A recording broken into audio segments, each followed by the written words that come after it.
Alhamdulillahi Rabbil Alamin.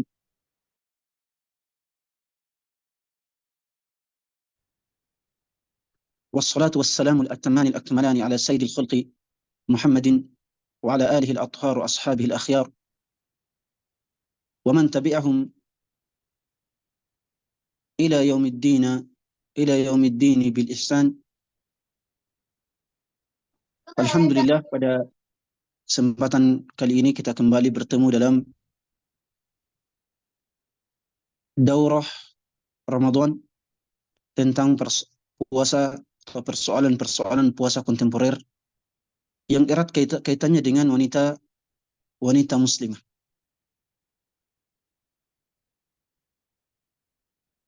Sebelumnya saya mengucapkan terima kasih kepada para asatidz yang telah menyukseskan pelaksanaan daurah ini. Semoga Allah tabaraka wa taala menjadikan daurah ini beserta dampak positifnya sebagai tabungan pahala pada seluruh panitia dan juga seluruh peserta yang hadir pada kesempatan kali ini. Tema kita pada kali ini adalah tentang persoalan puasa kontemporer dan wanita muslimah.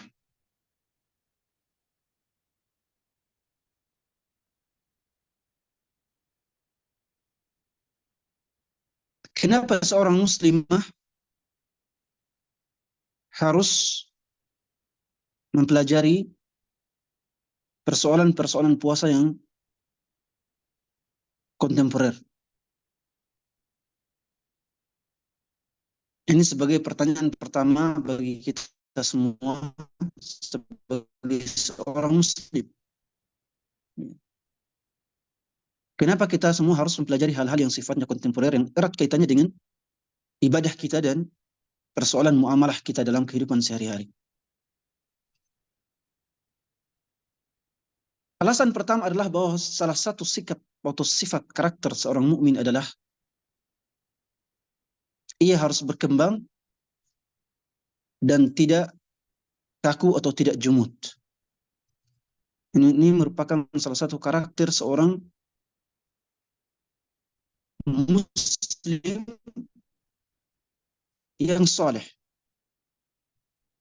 Salah satu karakter seorang muslim yang soleh. Seorang muslim yang soleh tidak hanya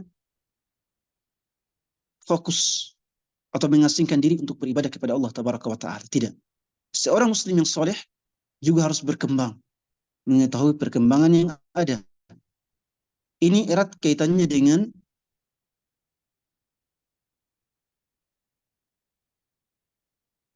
persoalan muamalah. Ini kaitannya, bahkan erat kaitannya dengan ibadahnya kepada Allah tabaraka wa ta'ala.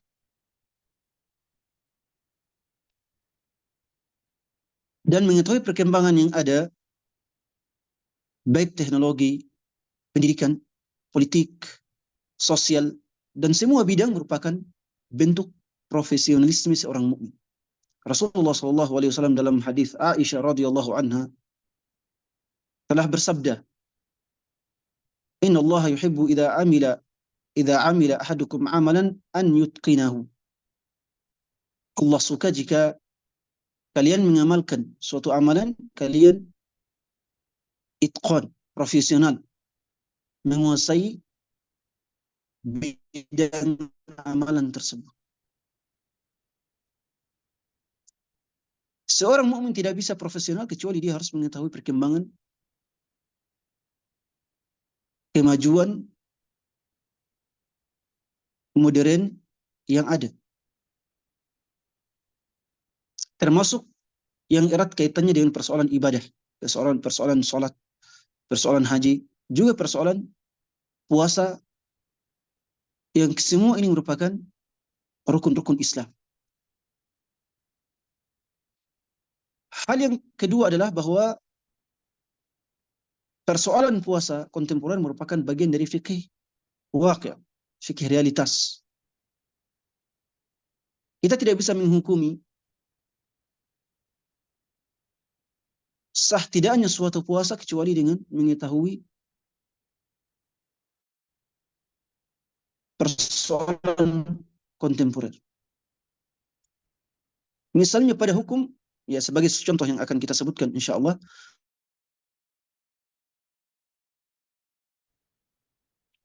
seorang fakih, seorang ulama yang tidak mengetahui apa itu biopsi dan bagaimana cara kerja biopsi, dia tidak akan bisa menentukan apakah puasa orang, ya, apakah puasa seorang muslim yang sedang dibiopsi itu sah atau tidak.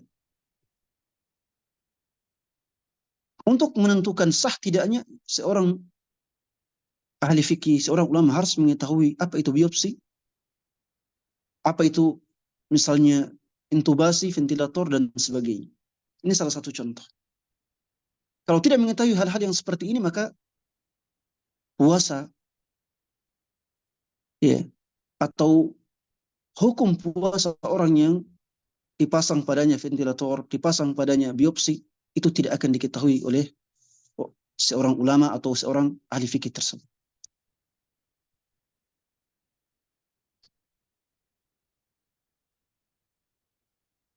Ini sangat penting ya bagi kita semua untuk mengetahui hal ini. Sebab itu persoalan puasa kontemporer harus ya, dikuasai oleh seorang muslim dan muslimah.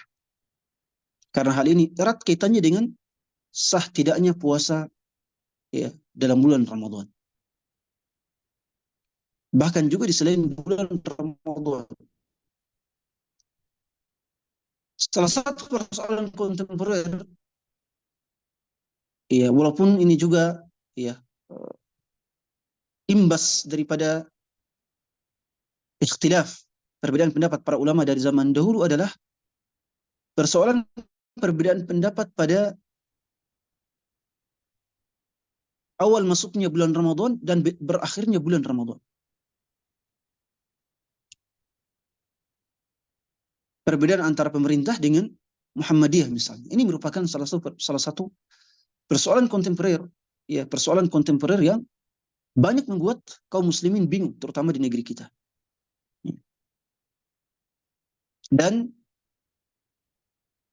yang lebih ya, kita pandang sebagai pendapat yang tepat adalah pendapat yang diambil oleh pemerintah melalui ru'yat, melalui ru'yat. Dan ini sebagaimana yang sesuai hadis Ibnu Umar radhiyallahu an bahwa Rasulullah sallallahu alaihi wasallam bersabda, "Idza ra'aitumuhu fasum wa idza ra'aitumuhu faftiru fa in ghumma 'alaikum faqduru lahu." Dalam riwayat lain, "Fa'akmilu iddat asy-sya'ban 30." Ya, jika kalian melihat hilal, maka berpuasalah. Jika kalian sudah melihat hilal Ramadan pada tanggal 29 Sya'ban, maka berpuasalah pada keesokan hari. Ini merupakan dalil yang sangat kuat yang menunjukkan bahwa tolok ukur awal bulan Ramadan dan berakhirnya bulan Ramadan adalah dengan ru'yat hilal, dengan ru'yat hilal dan bukan berdasarkan kalender, ya, bukan berdasarkan kalender tahunan atau hisab, ya, yang dijadikan patokan oleh Muhammadiyah dan beberapa ormas lain. Ini merupakan salah satu persoalan kontemporer. Kita akan masuk pada kajian ya pada persoalan kontemporer yang ya, kami kira sebagai salah satu yang urgen dalam persoalan puasa. Yang pertama adalah sahur dan berbuka puasa di pesawat. Sahur dan berbuka puasa di pesawat. Rasulullah SAW telah menyunahkan sahur. Ya, kalau Anda berpuasa tanpa sahur itu sah-sah saja. Tapi kalau lapar ya tanggung sendiri. Tetapi sahur merupakan hal yang sangat disunahkan. Sunnah muakkadah bagi seorang yang ingin berpuasa. Bagaimanakah caranya untuk sahur dan berbuka puasa di pesawat? Ya. Ini juga perlu pembahasan. Rasulullah bersabda, "Tasahharu fa inna fis sahuri barakah." Ya. Makanlah sahur. Tentunya kalau sahur itu berasal dari kata as-sahar. As-sahar artinya di akhir akhir malam, sebelum waktu subuh. Tasaharu artinya makan di waktu akhir malam. Rasulullah bersabda, "Tasahharu." Bersahurlah karena dalam makanan sahur tersebut terdapat keberkahan.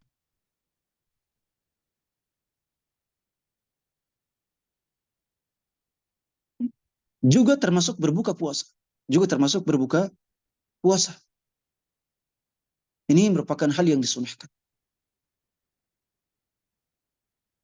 Ketika seorang muslim atau muslimah naik pesawat atau berada di atas pesawat, bagaimana caranya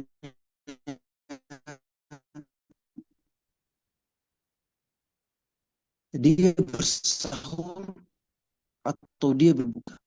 Terbang dari eh, terbang dari ba'da subuh misalnya. Ba'da subuh. Ya, di Arab Saudi misalnya masih, ya, kalau jam 5 di Indonesia, di Arab Saudi masih jam 8 atau jam 9, ya, jam 9 pagi. Ketika kita berada di udara pada jam 2 siang, ya, misalnya, atau ketika di Indonesia masih berada pada jam 2 siang, di Arab Saudi, afwan, di Arab, Allah musta'an. Di Indonesia misalnya jam 5 pagi misalnya. Di Arab Saudi masih tengah malam, masih jam sekitar jam 1 misalnya. Ketika kita berada di Arab Saudi, di Indonesia sudah lama berbuka. Kalau begitu bagaimana caranya? Apakah kita berbuka puasa atau sahur dan berbuka puasa di atas pesawat atau tidak? Ini butuh, ya, penjelasan yang, ya, detail. Iya, kita bisa baca di sini, dan masuknya waktu subuh saat di pesawat. Iya.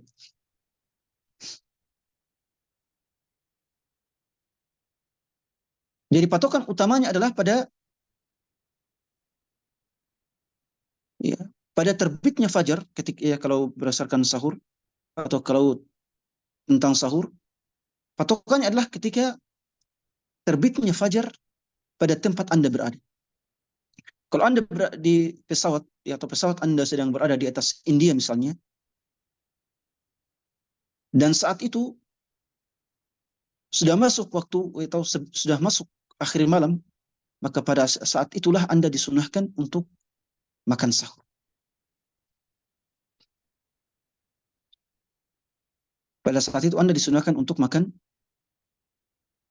sahur. Ketika Anda memasuki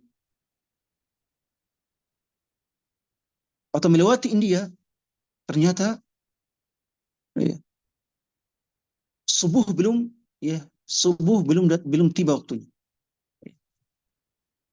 Padahal di waktu India tadi di atas, ya, India, subuh sudah berlalu. Ketika melewati India, ternyata waktu mereka belum sampai subuh. Apakah Anda masih dibolehkan untuk makan minum? Ya.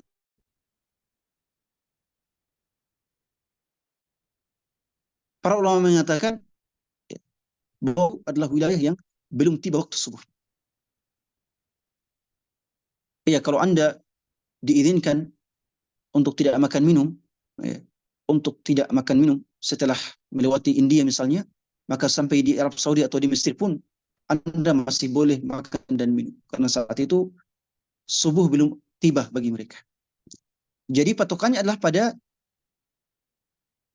tibanya waktu akhir malam pada tempat Anda berada. Demikian pula pada waktu berbuka puasa di pesawat. Harus berdasarkan tenggelamnya matahari pada saat Anda di pesawat. Tenggelam, maka itulah waktu bagi Anda untuk berbuka puasa. Dan ini sesuai firman Allah Subhanahu wa taala, "Tsumma atimmus shiyama ila al-lail."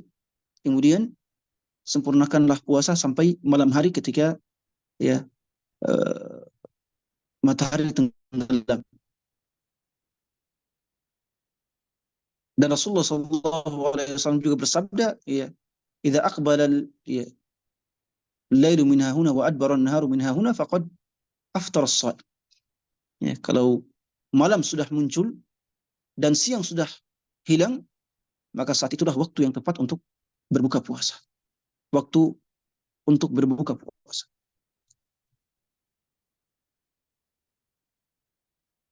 Dan ini bersama pada tempat kita berada, pada tempat kita berada. Tetapi kalau dirasa bahwa pesawatnya sangat lama, ya, pesawatnya sangat lama terbang di waktu siang dan membuat kita kesulitan, maka yang lebih baik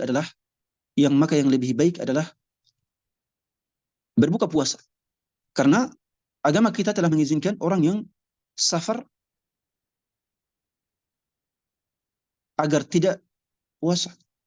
Sebagaimana dalam firman Allah Subhanahu wa taala, "In kuntum marda ala safarin fa iddatun min ayyamin ukhra." Kalau kalian sakit atau sedang berada di perjalanan, maka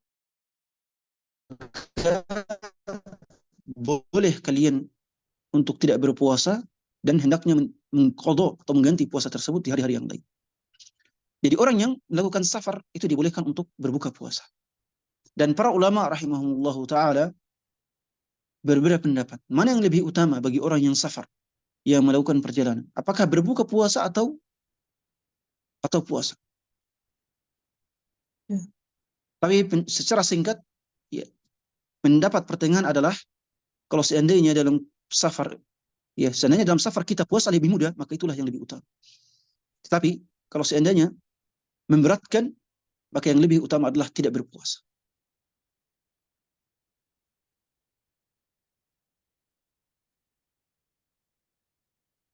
Kemudian hal lainnya adalah bila telah berbuka di bandara, lantaran matahari telah tenggelam di bandara, maka tidak apa-apa bagi kita untuk ketika terbang melewati negeri yang masih siang. Ya, misalnya Anda ya, ya misalnya Anda dari Ambon misalnya. Jadi Ambon sudah jam 6, ya, sudah waktu berbuka puasa. Atau dari Makassar atau dari Kendari. Ya, Anda berbuka puasa di bandara kemudian terbang. Ketika melewati Surabaya ternyata masih ya misalnya masih setengah 6 belum waktunya untuk berbuka puasa. Maka ini ya hukumnya tidak mengapa. Ya, karena sebagaimana kita katakan patokannya adalah pada tempat Anda berada. Ya, ketika Anda di Makassar, di Kendari atau di Jayapura sudah tenggelam matahari, maka itulah waktu Anda berbuka puasa. Setelah itu, ketika Anda terbang melewati wilayah yang masih siang, ya, itu tidak lagi diperhitungkan dan Anda dianggap telah berbuka puasa pada hari itu. Saya kira ini jelas. Makanya ya bagi orang yang ketika di bandara melihat ya, matahari sudah tenggelam atau sudah waktu berbuka, ya silakan berbuka puasa pada saat itu. Ya, silakan berbuka puasa pada saat itu dan jangan lagi menunggu ya, misalnya tiba di Jakarta baru berbuka puasa. Ya, tidak.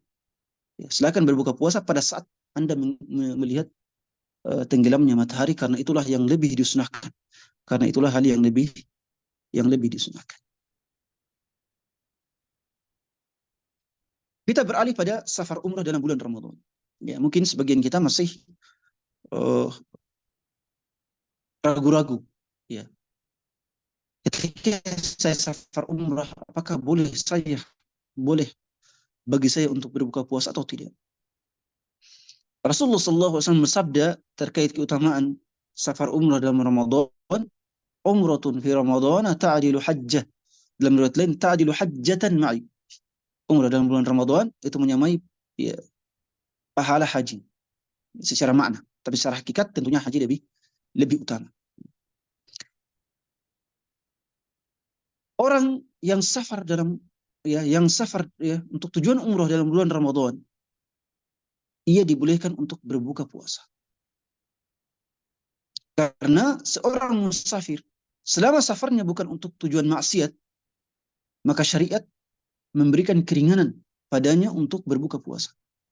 Syariat memberikan keringanan padanya untuk berbuka puasa, baik dia mendapatkan kesulitan ataupun tidak ada kesulitan sama sekali dalam safarnya tersebut. Ya, dalam riwayat Muslim, alaikum bi rukhsatillahi allati rakhkhasa lakum. Berbuka puasa dalam perjalanan itu merupakan keringanan dari Allah Subhanahu wa taala, dan Rasulullah bersabda, silakan kalian mengambil rukhsah, keringanan yang diberikan, yang dihadiahkan oleh Allah Tabaraka wa taala.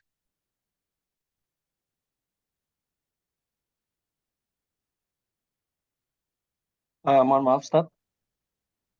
Iya. Kalau bisa slide-nya dikirimkan saja ke saya, Ustaz. Nanti saya akan tampilkan.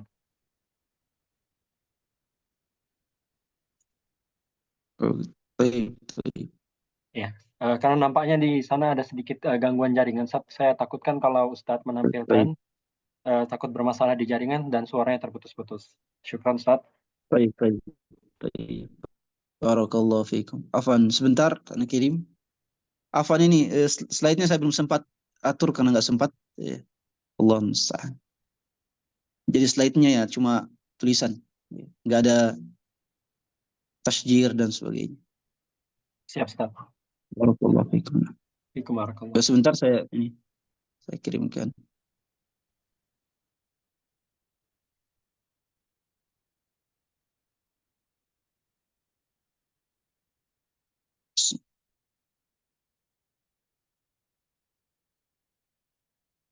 Tapi ya, para saudara-saudari sekalian yang dimuliakan Allah Tabaraka wa taala, kalau seandainya orang yang safar umroh, apalagi yang safarnya untuk ibadah seperti umroh dan sebagainya, mudah baginya untuk berpuasa, maka itulah yang lebih utama. Maka itulah yang lebih utama, agar menggabungkan dalam safarnya ini dua ibadah sekaligus. Itu ibadah umroh, ibadah dengan tujuan umroh, dan ibadah puasa Ramadan.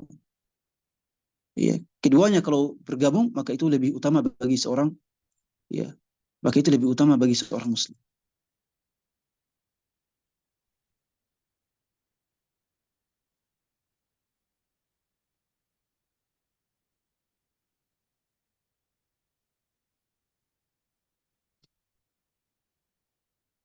Barakallahu fiikum.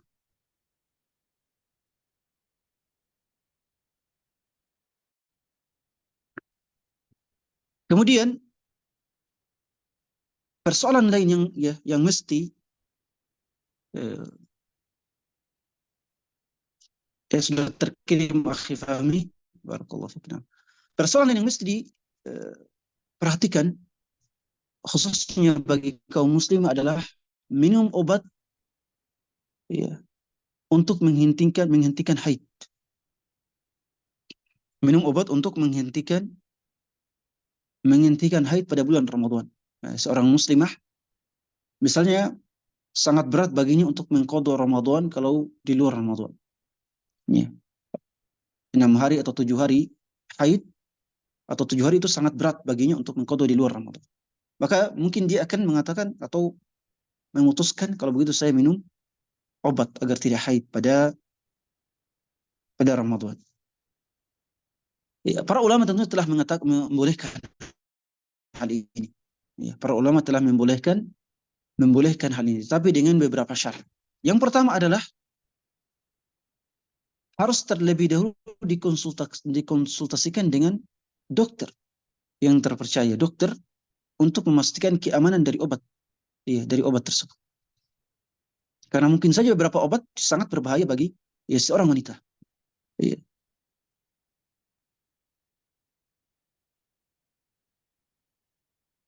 Sebagian ulama seperti Syekh Ibnu Utsaimin rahimahullahu taala memandang bahwa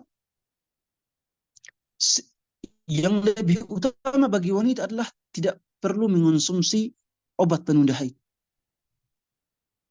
Ya, tidak perlu mengonsumsi obat penunda haid, walaupun dibolehkan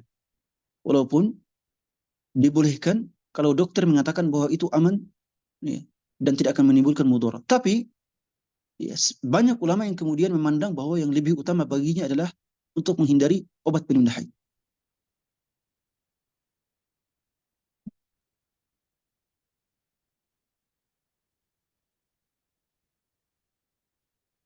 Di antara alasannya adalah yang pertama, obat penunda haid biasanya memberikan mudarat pada tubuh. Ya. Sedikit atau banyak pasti memberikan mudarat pada tubuh. Dan ini banyak terjadi. Ya. Biasanya ya obat penunda haid itu ya biasanya atau kebanyakan itu bisa memberikan efek pada tidak teraturnya keluarnya darah ya dari kaum wanita. Dan ini seringkali membuat kebingungan. Saya sudah minum uh, obat haid hari ini atau kemarin. Masya Allah hari ini tidak keluar haid. Tapi sore atau malamnya ada darah yang keluar. Apakah itu dihitung haid atau tidak? Ya banyak hal yang kemudian membuat bingung. Ya, membuat bingung lantaran obat penunda haid. Juga haid adalah darah alami yang keluar dari tubuh wanita. Ya, bila dihalangi masa keluarnya, maka ya, biasanya menimbulkan mudarat ya, baik kecil ataupun besar.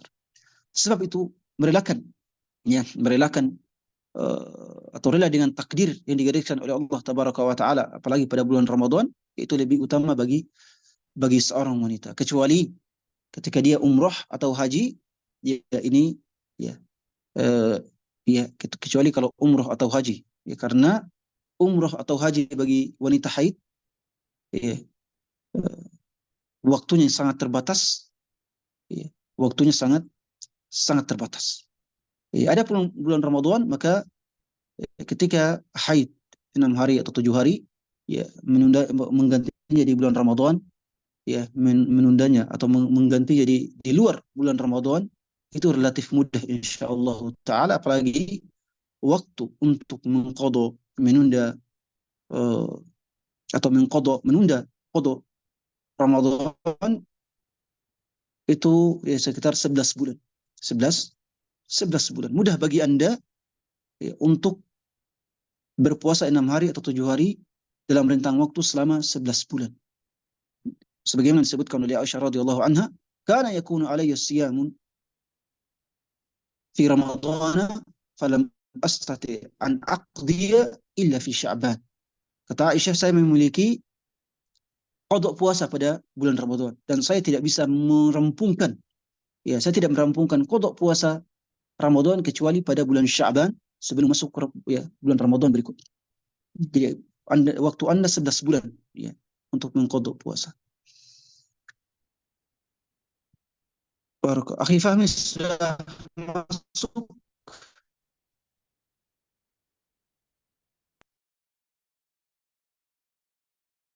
Iya, Ustaz. Nah, barakallahu fikum.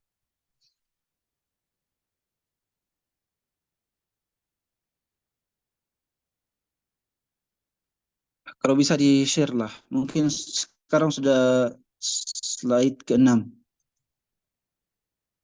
Barakallahu fikum. Kemudian hal lain yang berkaitan dengan persoalan kontemporer adalah perbedaan waktu adzan subuh dan maghrib di berbagai masjid. Iya.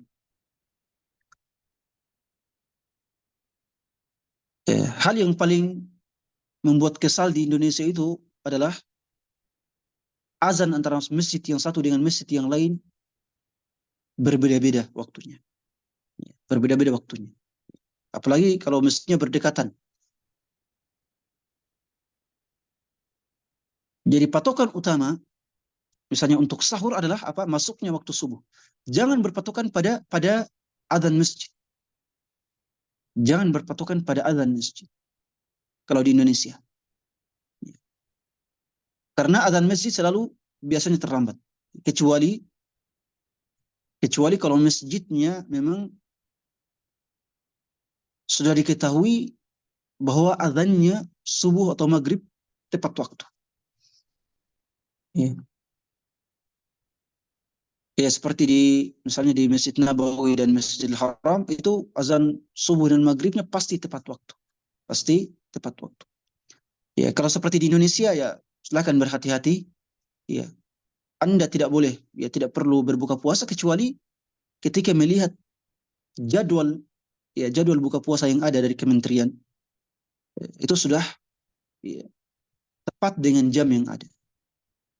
Atau kalau sudah melihat matahari benar-benar telah tenggelam, ya, pada saat itu Anda silahkan berbuka puasa.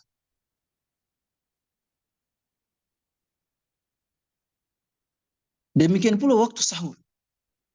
Ya, ketika waktu subuh sudah masuk, maka saat itu Anda wajib untuk meninggalkan makan dan minum walaupun belum adzan, walaupun belum belum adzan. Atau kalau masjidnya berbeda-beda dalam waktu adzannya, ya, maka terlebih lagi jangan berpatokan pada adzan-adzan tersebut. Ya, cukup Anda berpatokan pada jadwal, ya, masuknya waktu subuh yang ada. Mungkin ada yang bertanya, bagaimana kalau dengan imsak? Ya, dengan persoalan imsak. Ya, imsak yang biasa diedarkan oleh pemerintah, ya kementerian atau ya kantor agama biasanya mengedarkan jadwal buka puasa yang di dalamnya ada imsak. Imsak mereka buat sebagai kehati-hatian. Ya, imsak itu mereka buat sebagai kehati-hatian. Ya, sebagai bentuk kehati-hatian. Tetapi kalau Anda makan dan minum setelah imsak itu diperbolehkan. Itu diperbolehkan karena ya waktu akhir dari sahur atau makan dan minum adalah pas masuk waktu subuh. Sebagian dalam hadis ya Bukhari Muslim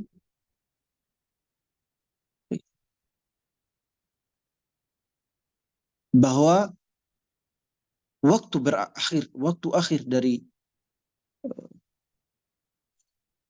akhir dari sahur adalah terbitnya fajar.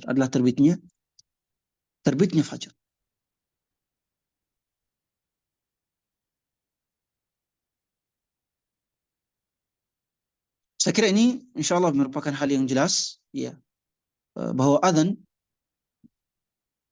tidak bisa dijadikan sebagai patokan untuk berbuka puasa kecuali kalau adzan atau kalau masjid tempat adzan tersebut merupakan masjid yang sangat, ya, tepat waktu dalam mengumandangkan adzan, ya, dalam mengumandangkan adzan baik subuh atau maghrib. Selanjutnya persoalan imam tarawih yang cepat sekali. Ya, persoalan imam tarawih yang cepat sekali bacaan. Ya, tentunya bagi para akhwat sekalian, tarawih lebih diutamakan untuk dilakukan berjamaah. Tarawih lebih utama dilakukan berjamaah baik di masjid ataupun di rumah, baik di masjid ataupun di rumah. Sebagian mazhab, ya, dan bahkan sebagian masyayikh, sebagian ulama, ya, mereka lebih mengutamakan untuk salat tarawih berjamaah di rumah, ya, dengan keluarga mereka di rumah, dibandingkan dengan ikut salat tarawih di masjid. Ya. Tetapi ya kita katakan bahwa tarawih ya silakan dilakukan di rumah atau di masjid, yang penting dilakukan secara berjamaah, secara berjamaah. Tetapi bagaimana kalau seandainya imam masjid kita itu cepat sekali bacaan atau cepat sekali sholatnya, ataupun cepat sekali bacaan, maka di sini ada beberapa perincian. Ya, biasanya di Indonesia banyak sekali, ya, kejadian seperti ini, imam sepercepat, ya bukan cepat tapi sepercepat dalam sholat tarawih, tumakninah, maka sholat itu tidak sah. Maka sholat itu tidak sah. Karena tumakninah merupakan salah satu rukun sholat yang apabila ditinggalkan maka akan membatalkan sholat. Tumakninah merupakan rukun sholat. Ya. Makanya ketika seorang sahabat yang baru belajar sholat masuk ke masjid dan kemudian sholat seperti patok ayam, tidak ada tumaninahnya, maka Rasulullah SAW mengatakan kepadanya, ulangi sholatmu. Irji fasalli fa innaka lam tusalli. Ya, ulangi sholat. Karena Anda belum dianggap sholat lantaran tidak memiliki tumaninah di dalamnya. Apa itu tumaninah? Tumaninah adalah ya, tumaninah adalah berhenti pada setiap gerakan, ya, berhenti pada setiap gerakan untuk berhenti sebentar, ya. Ya, berhenti sebentar pada setiap gerakan. Itu namanya tumaninah. Tumaninah dalam ruku dan sujud misalnya adalah waktu untuk sekadar membaca doa sujud atau doa ruku satu kali saja. Ketika Anda ruku dan mengatakan subhana rabbiyal azim, kemudian mengangkat kepala, itu sudah dianggap tumaninah. Ya. Ketika sujud dan mengucapkan subhana rabbiyal a'la, kemudian Anda bangkit, itu sudah dianggap tumaninah dan sah salatnya. Tetapi ketika Anda ruku mengatakan subhana kemudian angkat kepala, itu belum dianggap sebagai sebuah tumaninah. Ya, belum dianggap sebagai ya sebagai tumaninah. Jadi tumaninah adalah ya dalam ruku dan sujud atau dalam duduk di antara dua sujud adalah ya minimalnya membaca doa sujud atau doa ruku satu kali saja. Itu dianggap sebagai tumaninah. Batas tumaninah dalam bacaan surat Al-Fatihah adalah bacaannya harus jelas dan sesuai tajwid secara umum, meskipun cepat. Ya. Itu dianggap sebagai bagian dari tumaninah. Meskipun bacaan imamnya cepat, tetapi bacanya jelas dan sesuai dengan tajwid, itu dianggap sebagai tumaninah dalam bacaan Al-Fatihah. Ya, tapi kalau bacaannya tidak diketahui, ya, seakan-akan huruf-hurufnya berlomba-lomba, ya, ketika dalam bacaan dan tidak jelas, maka itu maka itu bukan hal yang tumaninah dan bacaan Al-Fatihahnya tidak sah. Ya. Bila sholat imam tetap tumaninah meskipun cepat, maka boleh sholat bersamanya. Ya. Kalau imamnya cepat tetapi tetap tumaninah, maka kita boleh sholat berjamaah di belakangnya. Tapi yang lebih utama adalah mencari imam lain yang lebih tenang dalam gerakan dan bacaan sholat. Karena kita sholat bukan untuk ya, kita sholat bukan untuk cepat-cepatan. Kita sholat untuk beribadah kepada Allah Tabaraka wa Ta'ala. Jadi lebih baik mencari imam lain yang bacaannya lebih tenang, yang gerakannya lebih lambat dibandingkan dengan imam yang cepat bacaannya. Tetapi kalau imam yang tidak tumaninah dalam bacaannya, dalam gerakan sholatnya, maka tidak boleh kita bermakmum di belakangnya. Tidak boleh kita bermakmum di belakangnya. Karena sholatnya tidak sah. Sholatnya tidak sah.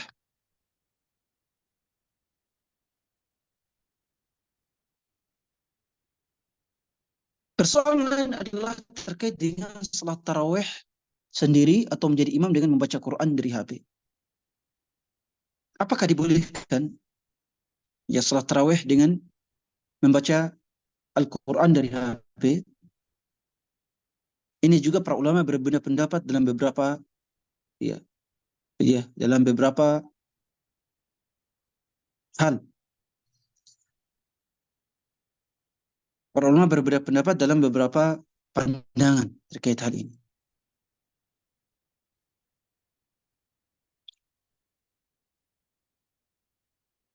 Hal ini biasanya terjadi kalau imamnya tidak hafal Al-Quran. Ya, Anda hadir di masjid, imamnya tidak hafal Al-Quran, ya terpaksa misalnya mengambil HP sebagai alat bantu untuk membaca Al-Quran. Atau Anda sholat sendiri di rumah, misalnya. Sholat sendiri di rumah,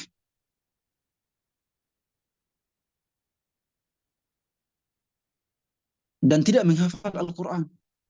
Ya, saya ingin sholat sendiri di rumah dan ingin membaca lebih banyak Al-Quran. Sebab itu saya mushaf juga tidak ada. Apakah dibolehkan? Ya. Para ulama rahimahullah ta'ala berbeda pendapat. Ada yang mengatakan makruh, ada yang mengatakan boleh, ada yang mengatakan haram. Ya. Para ulama kontemporer berbeda pendapat dalam tiga pendapat ini. Ada yang mengatakan hukumnya makruh. Kenapa makruh? Ya, mereka mengatakan karena ketika Anda memegang HP, gerakan tangan Anda itu akan sangat banyak. Ya. Ketika Anda memegang HP membaca, ya, gerakan tangan Anda kemudian memindahkan halaman mushaf dalam HP misalnya. Ya, belum lagi gerakan-gerakan HP menyimpannya di kantong dan sebagainya ketika sujud, itu bagi mereka hukumnya ya makruh karena dalam sholat hendaknya seorang muslim tidak melakukan gerakan-gerakan selain sholat, ya tidak boleh melakukan gerakan-gerakan selain sholat. Ada juga yang mengatakan bahwa hukumnya boleh. Kenapa? Karena bagi mereka membaca Al-Quran dari HP sama hukumnya dengan membaca Al-Quran dari mushaf. Membaca Al-Quran dari mushaf ketika sholat itu sudah dibolehkan oleh para ulama. Banyak para salaf yang membolehkannya. Bahkan Aisyah radhiyallahu anha membolehkan hal tersebut. Mereka mengatakan sama halnya ya bahwa membaca Al-Quran ketika sholat dari mushaf itu sama halnya dengan membaca Al-Quran dari HP. Tidak ada bedanya. Maka mereka mengatakan hal ya ini berarti hukumnya boleh. Sebagian ulama mengatakan hukumnya haram. Hukumnya haram karena ya gerakan tangan ketika HP ya bukan hanya Al-Quran yang ada di dalam, tapi juga ya banyak hal-hal yang mengganggu. Ya. Tapi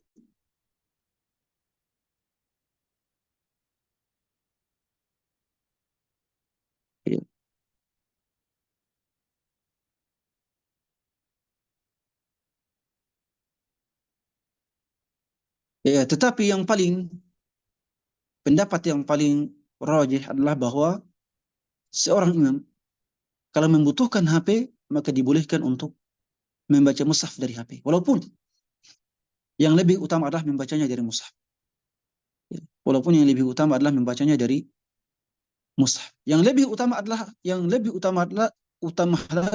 adalah tidak membaca mushaf. Seorang imam harus muraja atau menghafal lebih giat demi untuk menjadi imam.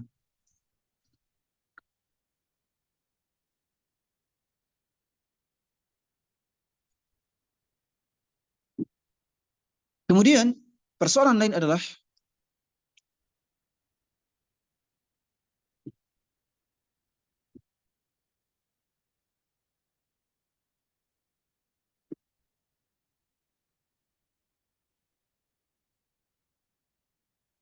persoalan lain adalah nanti persoalan lain yang lebih banyak ya pembahasannya adalah pada persoalan pembatal puasa.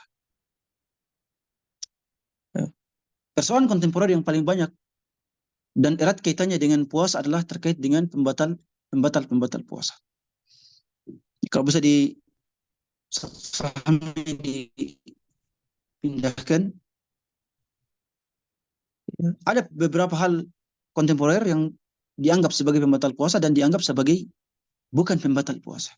Kita akan mulai dari hal-hal yang bukan merupakan pembatal puasa. Yang pertama adalah donor darah dan ambil sampel darah.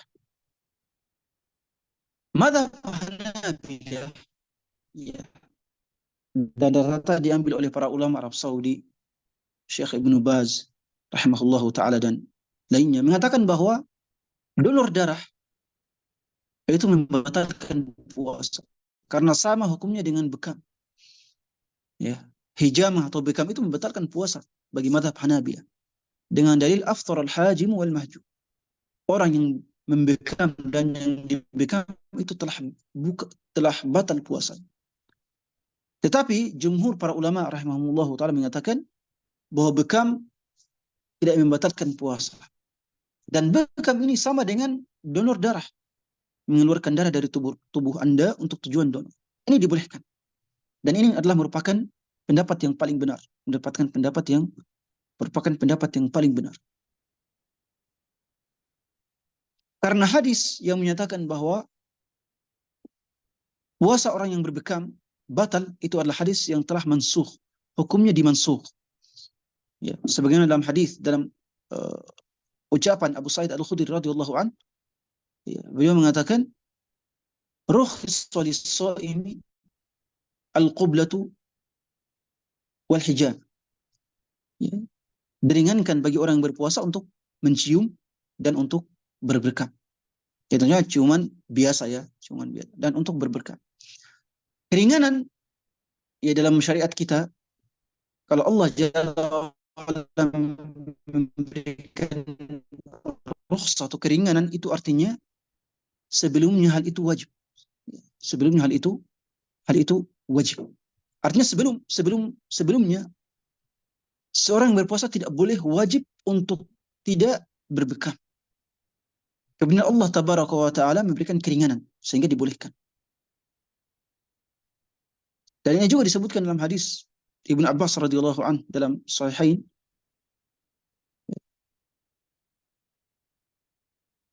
ihtajama an-nabiy sallallahu alaihi wasallam wa huwa muhrim wa ihtajama wa huwa shaim. Ya, Rasulullah berbekam sedangkan beliau sedang ihram dan juga sedang berpuasa. Dan bekam ini disamakan dengan donor darah, sama bentuknya. Sama bentuknya, itu sama-sama mengeluarkan darah. Tetapi para ulama mengatakan bahwa donor darah di siang hari Ramadan itu hukumnya makruh. Karena bisa membuat lemah orang yang berpuasa. Bila donor darah dibolehkan dan tidak membatalkan puasa, maka mengambil sampel darah itu tentu lebih dibolehkan lagi. Karena ambil sampel darah lebih sedikit dibandingkan, ya, lebih sedikit pengeluaran darahnya dibandingkan dengan donor darah. Ya. Kemudian yang kedua adalah hukum suntik. Ya. Apakah suntik membatalkan puasa? Kita katakan tidak. Suntik biasa, ya, untuk misalnya, ya,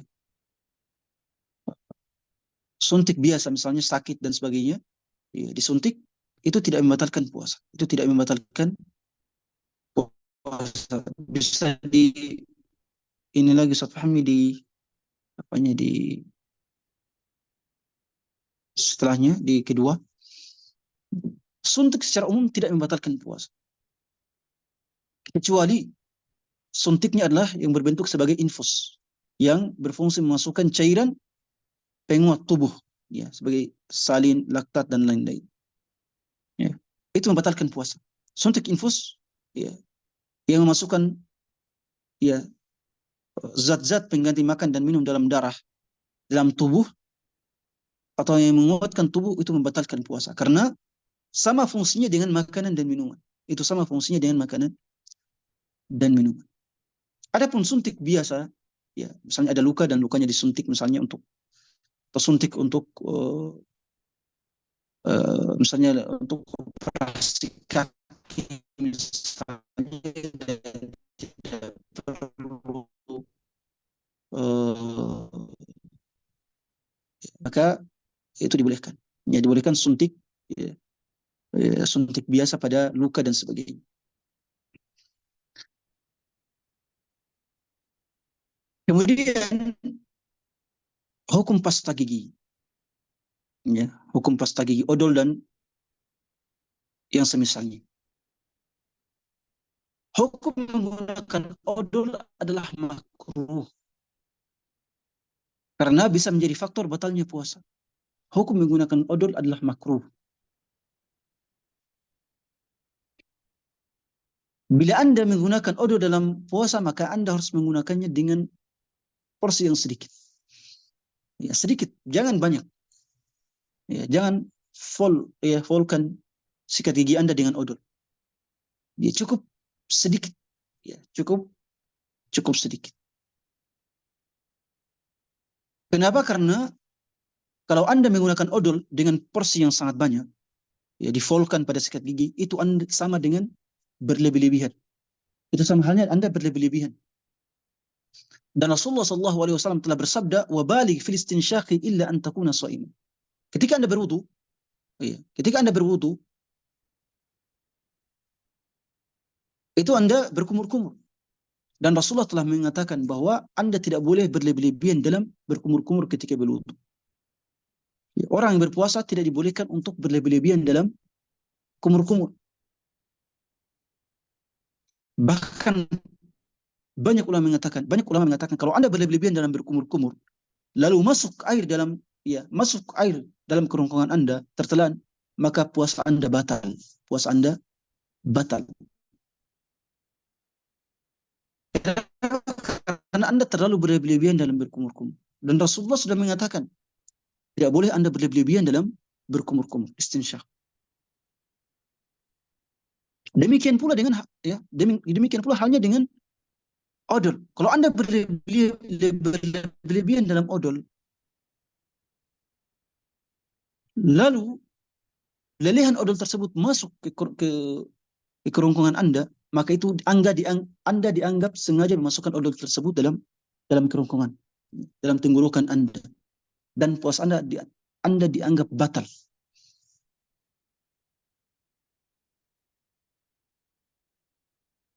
Makanya ini perlu kehati-hatian. Jika Anda memang menggunakan odol, hendaknya jangan berlebihan, cukup dengan porsi yang sangat sedikit. Iya, kalau porsinya sedikit, lalu ada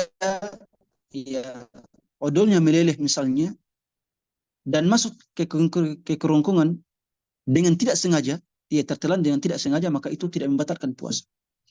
Tidak membatalkan puasa. Karena Anda sudah dari awal sudah berhati-hati. Ya, sudah berhati-hati, odolnya sedikit. Tapi kalau odolnya banyak, lalu tertelan, itu banyak ulama mengatakan bahwa Anda telah batal, puasa Anda telah batal. Ini perlu diperhatikan. Jadi odol secara singkat, penggunaan odol boleh tapi dengan porsi yang sangat sedikit. Bahkan para ulama mengatakan makruh. Kalau penggunaannya berlebihan dan masuk ke dalam tenggorokan, maka ini membatalkan puasa. Tetapi kalau penggunaannya tidak berlebihan, lalu tidak sengaja masuk ke dalam kerongkongan atau tenggorokan, maka ini tidak membatalkan puasa kalau tidak disengaja untuk menelannya. Saya kira ini jelas. Rasulullah SAW dan ini dikiaskan dengan kumur-kumur, Rasulullah SAW bersabda, "Wa balik fil istinsyaqi illa an takuna sha'im." Silakan berkumur-kumur secara maksimal kecuali ketika Anda puasa, maka kumur-kumurnya silakan diminimalkan, dan tidak perlu berlebihan. Kemudian setelahnya adalah obat tetes mata dan telinga. Obat tetes mata dan telinga.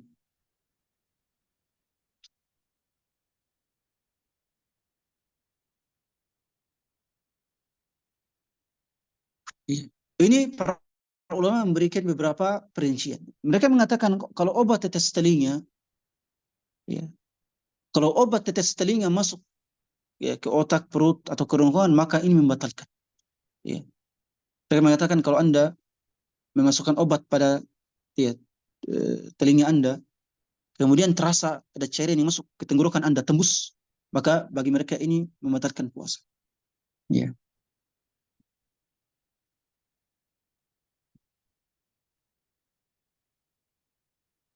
Dan bagi mazhab Syafi'iyah itu ada dua pendapat. Mazhab Syafi'iyah yang utama mengatakan bahwa obat tetes telinga itu membatalkan puasa. Karena bagi mereka, kalau tetesan itu masuk ke telinga, maka akan tembus ke otak, tembus ke kerongkongan, tenggorokan, dan ke tubuh lain. Tetapi pendapat yang juga kuat dalam mazhab Syafi'i, mereka mengatakan bahwa obat tetes dia membatalkan puasa. Jadi perinciannya adalah yang pertama, pertama ini, kalau obat tetes telinga sampai terasa tembus ke tenggorokan atau kerongkongan, maka itu membatalkan puasa. Karena ada zat yang masuk ke dalam ke dalam ya perut ya, ke dalam kerongkongan atau al-jauf, dinamakan al-jauf ya. Al-jauf dari wilayah hidung ke dalam perut. Itu namanya al-jauf. Ya, wilayah dari tenggorokan sampai ke dalam perut. Ya. Tetapi kalau obat tetes telinga ya tidak dirasa sampai ke arah sana, maka itu tidak membatalkan puasa. Dan inilah ya, dan ya secara umum bahwa obat tetes telinga tidak membatalkan puasa. Dan demikian pula obat tetes mata. Obat tetes mata tidak membatalkan puasa karena lubang mata tidak bersambung secara langsung dengan tenggorokan dan kerongkongan. Ya, atau tidak ya, lubangnya tidak bersambung langsung dengan perut. Ya. Lubang mata tidak bersambung langsung dengan perut. Ya. Sehingga obat tetes mata tidak akan sampai ke arah ya tenggorokan, kerongkongan ataupun perut. Jadi obat tetes mata dan telinga tidak membatalkan puasa, tidak membatalkan puasa kecuali kita katakan kalau terasa ada ya, cairan, atau kalau cairan atau obat tetes tersebut sampai tembus ya, kerongkongan atau tenggorokan kita, maka itu membatalkan puasa. Tetapi secara umum tidak membatalkan puasa insyaallah taala sebagai ya, pendapat terkuat dari para ulama rahimahumullah taala. Kemudian yang kelima adalah kapsul atau obat lidah dan mulut. Ya. Ini biasanya kalau obat yang disimpan di lidah, jantung misalnya, atau orang sakit serangan jantung dan sebagainya. Obat ini, ya kalau dipindahkan, obat ini kalau meleleh dan diserap oleh lisan, ya, obat ini biasanya meleleh dan diserap oleh lisan dan dibawa oleh darah ke jantung. Ini tidak membatalkan puasa, tidak membatalkan puasa karena masuknya ke jantung tidak lewat tenggorokan atau kerongkongan. Ya. Tidak melalui lubang yang berhubungan ya lubang yang berhubungan langsung dengan tenggorokan dan kerongkongan. Karena obat ini diserap ya oleh ya pori-pori atau pembuluh darah yang ada di lisan dan kemudian ya dibawa oleh darah ke dalam jantung. Ini tidak membatalkan puasa. Ini tidak membatalkan puasa. Obat ini bisa membatalkan puasa kalau seandainya cairan lelehan obat ini ditelan dengan sengaja, ditelan dengan sengaja. Ketika sengaja menelan, maka ini membatalkan puasa. Demikian pula obat lain yang berbentuk cairan. Ya obat gigi misalnya, Anda sakit gigi ketika puasa. Ya. Anda sakit gigi ketika puasa kemudian memasukkan cairan tertentu pada gigi. Ya. Mengambil kapas, kemudian menempelkannya pada gigi, ya kapas, kemudian obat gigi dibasahi dengan obat gigi misalnya, lalu ditempelkan pada gigi agar ya tidak sakit. Ini tidak ada problem. Tetapi hati-hati agar tidak menelan ya cairan obat tersebut. Ya. Kemudian yang keenam adalah ya, mencicipi dan melumat makanan. Ya. Mencicipi makanan hukumnya mubah jika dibutuhkan. Ya. Ketika Anda memasak, misalnya,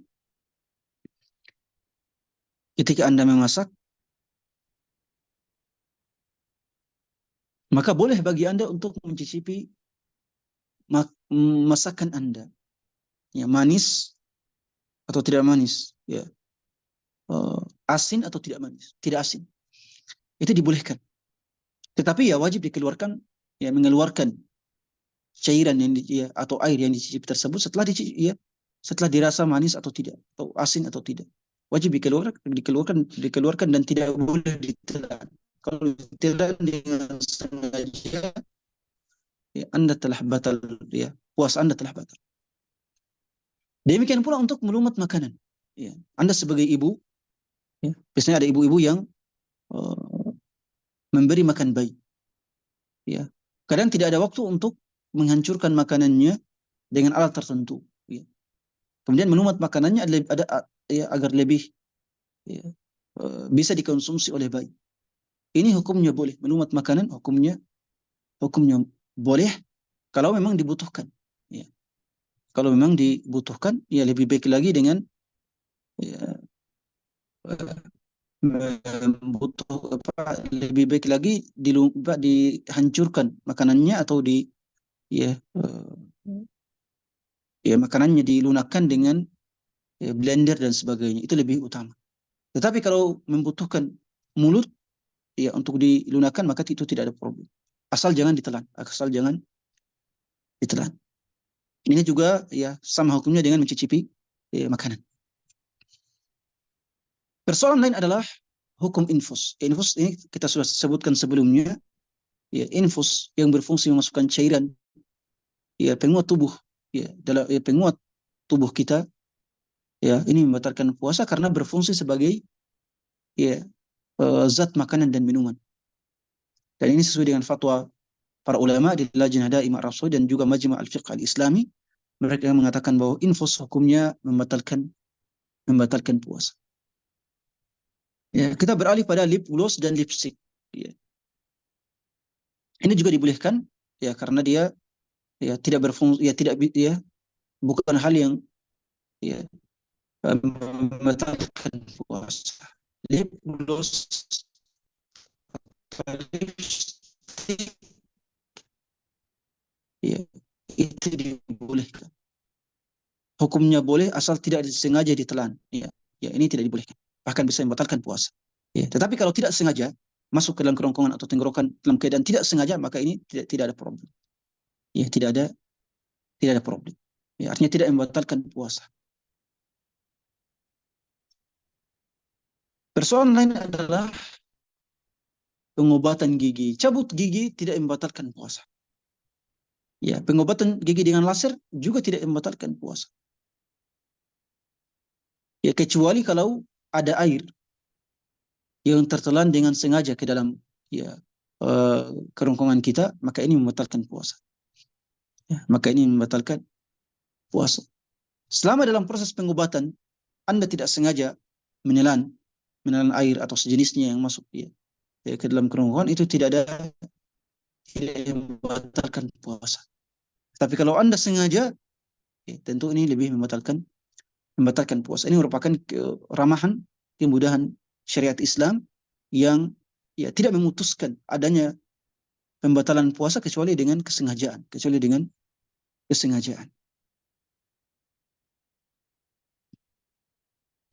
Ya. Kemudian hukum nebulizer. Ya. Hukum nebulizer bagi orang yang sesak napas. Ini merupakan ya salah satu persoalan yang menjadi perbedaan pendapat besar bagi para ulama. Ya, penggunaan nebulizer ya, bagi orang yang sesak nafas saat puasa. Tapi secara umum bahwa jumhur kebanyakan para ulama mengatakan bahwa nebulizer bagi orang yang sesak nafas itu tidak membatalkan puasa. Mereka mengatakan zat air atau uap yang ada pada nebulizer itu sangat sedikit, ya, dan tidak akan mungkin masuk sampai kerongkongan atau tenggorokan, ya, kerongkongan atau tenggorokan tidak akan mungkin masuk ke dalam ke sana katanya. Mereka mengatakan ini sama dengan halnya dengan madmadah, berkumur-kumur, atau memasukkan air ke hidung saat berwudu. Ya, karena mereka mengatakan bahwa ketika memasukkan air dalam hidung ketika berwudu, ya, itu airnya tidak akan langsung masuk ke dalam kerongkongan. Sama dengan uap yang ada pada nebulizer. Ya, kata mereka ini tidak membatalkan puasa. Ya. Kalaupun ada yang sampai membatalkan puasa, ya apa-apa. Kalaupun ada yang sampai tertelan, maka itu mereka mengatakan itu sudah di luar kendali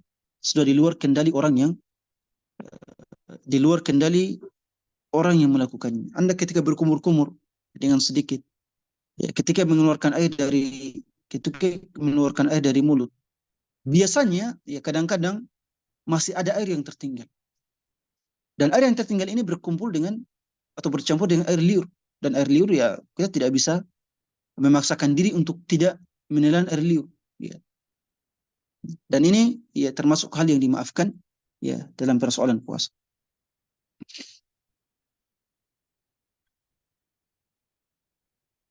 Juga masuknya uap nebulizer dalam kerongkongan ketika menghirupnya itu masih berupa kemungkinan, masih berupa kemungkinan. Artinya ya bukan sesuatu yang pasti. Dengan demikian nebulizer ini boleh digunakan oleh orang yang berpuasa hanya saja ya kalau tidak dibutuhkan maka tidak perlu. Ya. Silakan digunakan ketika berbuka puasa. Karena memang perbedaan pendapat di nebulizer ini sangat kuat. Perbedaan pendapat di nebulizer ini sangat kuat. Walaupun kebanyakan ulama kemudian mengatakan bahwa ia tidak membatalkan puasa.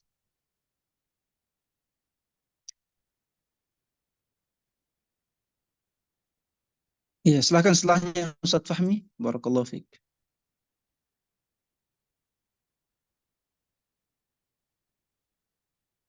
Ya, kemudian kita beralih pada hal-hal yang membatalkan puasa. Yang pertama adalah menerima donor darah. Tadi kita sudah sebutkan orang yang menerima donor darah. Ya, orang yang menerima donor darah. Iya. Ia membatalkan puasa karena darah merupakan hasil intisari dari makanan yang merupakan pembatal puasa. Ya. Ya, karena makanan yang kita makan itu nanti ya di antara zat-zatnya akan berubah menjadi darah. Baik darah putih ataupun darah merah. Ya. Dan darah kita sebutkan merupakan hasil ya, dari makanan yang merupakan pembatal puasa. Kemudian darah mewakili manfaat makanan dalam menguatkan badan. Sehingga mengambil hukum makanan. Juga darah akan masuk sampai ke dalam bagian perut. Ya. Sesuatu yang masuk ke dalam perut, ya. Segala sesuatu yang masuk ke dalam perut melalui lubang yang bersambung dengan perut, ya, baik lubang dubur atau kubul atau mulut, hidung, ya, semua ini membatalkan puasa. Walaupun zat tersebut bukan berupa makanan dan minum. Selama hal tersebut masuk ke perut melalui hidung atau mulut atau kubul atau dubur, maka ini membatalkan puasa. Jadi menerima donor darah ya adalah salah satu pembatal puasa. Walaupun sebagian ulama tentunya ya, walaupun sebagian ulama mengatakan bahwa ini bukan pembatal puasa, tapi yang lebih rajih ya dan sesuai dengan kaidah-kaidah syariat adalah bahwa menerima donor darah membatalkan puasa. Kemudian yang kedua adalah cuci darah atau ginjal. Ya. Darah yang dicuci biasanya ditambahkan dengan larutan dialisis atau yang lainnya yang mengandung air dan zat kimia. Ya, jadi ketika cuci darah itu ketika dicuci itu ditambahkan dengan zat-zat lain yang masuk ke dalam tubuh, yang mana darah ini akan masuk kembali ke dalam tubuh. Kembalinya darah yang tercampur ke dalam tubuh sama fungsinya dengan makanan dan minuman. Ya. Jadi darah yang kembali ke dalam tubuh itu sama dengan ya berfungsi sebagai makanan dan minuman. Juga darah itu akan sampai ke perut. Ya, jadi cuci darah atau ginjal ya ini merupakan pembatal puasa menurut pendapat ulama yang rajih, bahwa ia disamakan dengan makan dan minum karena bisa menguatkan badan. Tetapi sebagian ulama di majma' membatalkan puasa. Cuci darah tidak membatalkan puasa. Ya, tapi yang lebih rajih insyaallah dan lebih sesuai dengan kehati-hatian itu ya, bahwa cuci darah ataupun ginjal merupakan pembatal puasa karena disamakan dengan ya fungsi makan dan minum, disamakan dengan fungsi makan dan dan minum. Kemudian di antara pembatal puasa yang lain adalah alat biopsi. Alat biopsi, alat yang dimasukkan dalam tubuh ya, demi untuk ya, mendeteksi ya, atau mengambil sampel dari tubuh kita. Ya, biasanya ini ya, pada perut, misalnya pada usus, ya, perut, rahim bagi wanita dan sebagainya. Mereka memasukkan alat ini untuk mengambil sampel, ya, ya, mengambil sampel dari jaringan perut, jaringan rahim, jaringan usus, ya, yang selanjutnya dikeluarkan dan diteliti apakah ada kanker ya, atau ada hal-hal lain yang merupakan sebab penyakit misalnya. Alat biopsi ya bisa dimasukkan ke dalam dada, perut, usus atau rahim. Ya, kalau alat biopsi dimasukkan ke dalam perut, usus atau rahim, maka ini membatalkan puasa. Maka ini membatalkan puasa. Baik ya, lewat pembedahan perut, atau lewat hidung, atau lewat mulut, atau lewat qubul, ataupun lewat dubur. Karena semua itu termasuk lubang yang bersambung langsung dengan perut. Ya. Semua itu termasuk lubang yang bersambung dengan perut. Sebagian ulama mengatakan bahwa alat biopsi tidak membatalkan puasa. Mereka mengatakan bahwa alat biopsi tidak berfungsi sebagai makanan dan minuman. Tidak berfungsi sebagai alat makanan dan sebagai makanan dan minuman. Dia adalah hanya sebuah alat ya, selang, ya, misalnya berupa selang atau lainnya yang dimasukkan dari kubul ya, atau dubur atau dari mulut. Ya. Mereka mengatakan bahwa tidak membatalkan puasa karena tidak berfungsi sebagai makanan. Tidak ada zat-zat yang berfungsi sebagai zat makanan dan minuman. Tapi kita katakan bahwa ia membatalkan puasa. Ia membatalkan puasa. Segala hal yang masuk ke dalam mulut atau hidung atau lewat ke dalam perut, lewat hidung atau mulut atau kubul atau dubur, walaupun bukan berupa makanan dan minuman, itu membatalkan puasa. Apalagi dalam alat biopsi, biasanya alat biopsi itu dilumasi dengan zat-zat tertentu, ya. Dengan pelumas misalnya atau cairan tertentu, ya, untuk memuluskan ya masuknya pipa atau selang tersebut ke dalam jasad. Ya, kalau pelumas atau cairan masuk ke dalam perut, ya, itu tentu membatalkan puasa. Sekali jelas alat biopsi dalam perut, ya, usus atau rahim atau lambung itu membatalkan puasa.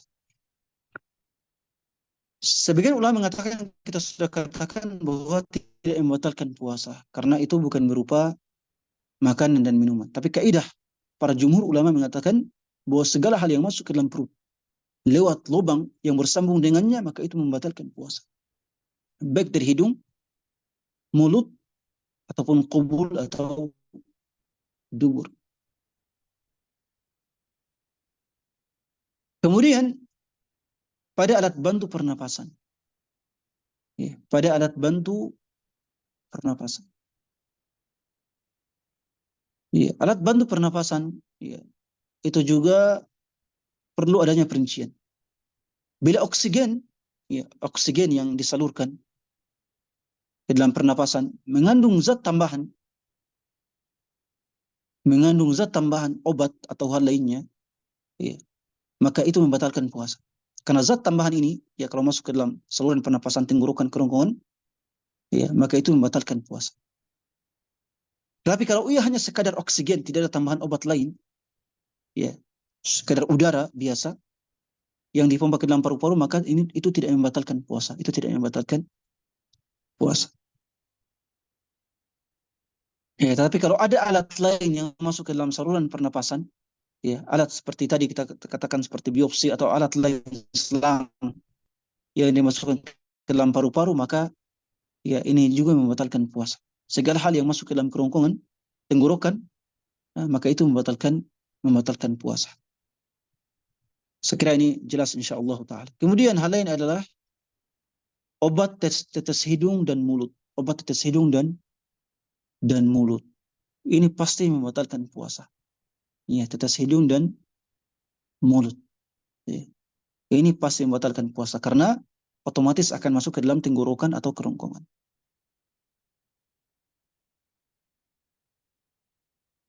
Yang terakhir, afwan, adalah obat yang dimasukkan lewat kubul atau dubur. Ya, obat pencahar dan lain-lain. Ya, obat pencahar atau obat apapun yang dimasukkan lewat kubul atau dubur itu membatalkan puasa karena ya masuk lewat lubang yang bersambung dengan perut. Ya. Saya kira jelas ya, segala obat baik pencahar atau lainnya yang dimasukkan lewat dubur atau kubul itu membatalkan puasa baik pada laki-laki ataupun pada perempuan. Ya. Saya kira ini jelas ya. Barakallahu fikum. Yang terakhir, bagaimana bila puasa saya sebelumnya ya, Ustaz Fahmi bisa terakhir ya. Yang terakhir adalah bagaimana bila puasa sebelumnya saya belum tahu tentang pembatal-pembatal puasa tersebut. Sebelumnya saya melakukan biopsi, sebelumnya saya ya telah melakukan ya pada puasa-puasa sebelumnya saya telah melakukan pembatal-pembatal puasa tersebut dan saya belum tahu. Bagaimana hukumnya? Syekh Ibnu Utsaimin rahimahullah mengatakan, bila Anda sebelumnya telah melakukan pembatal-pembatal tersebut dalam keadaan belum mengetahui bahwa ia merupakan pembatal puasa, maka tidak ada masalah, ya, tidak ada problem. Karena seluruh pembatal puasa tidak dianggap membatalkan puasa kecuali bila ya, akan puasa Anda kecuali bila Anda pertama mengetahui bahwa hal itu adalah pembatal puasa. Kecuali bila Anda mengetahui bahwa hal itu adalah pembatal puasa. Ya. Yang kedua adalah bila Anda sengaja dan sadar melakukannya. Sengaja dan sadar. Bukan dalam keadaan lupa. Tapi Anda memang sengaja untuk membatalkan puasa Anda. Untuk melakukannya. Jadi pembatal puasa tidak. Ya, pembatal puasa ketika dilakukan itu tidak membatalkan puasa kecuali dengan dua syarat. Yang pertama adalah Anda tahu bahwa hal itu membatalkan puasa. Anda tahu bahwa hal itu membatalkan puasa. Dalilnya adalah firman Allah tabaraka wa taala,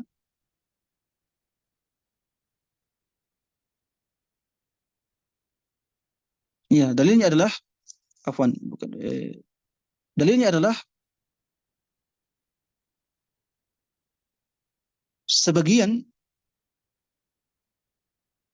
uh, amalan para sahabat radhiyallahu anhu yang berbuka puasa sebelum waktunya karena menganggap bahwa waktu matahari telah tenggelam.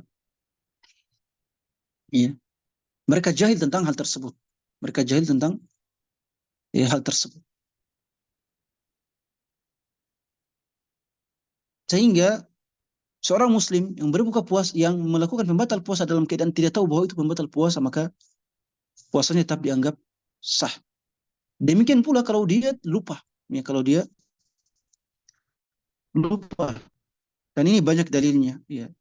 Wala junaha alaik, walaysa alaikum junahun fima akhta'tum bihi, walakin ma ta'ammadat qulubukum. Ya, tidak ada problem bagi ya. Kalian tidak akan dihukum.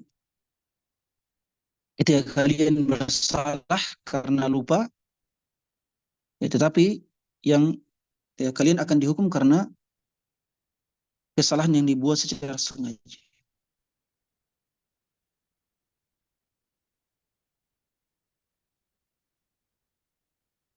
Saya kira demikian ya kajian singkat kita tentang persoalan kontemporer terkait puasa pada kesempatan kali ini.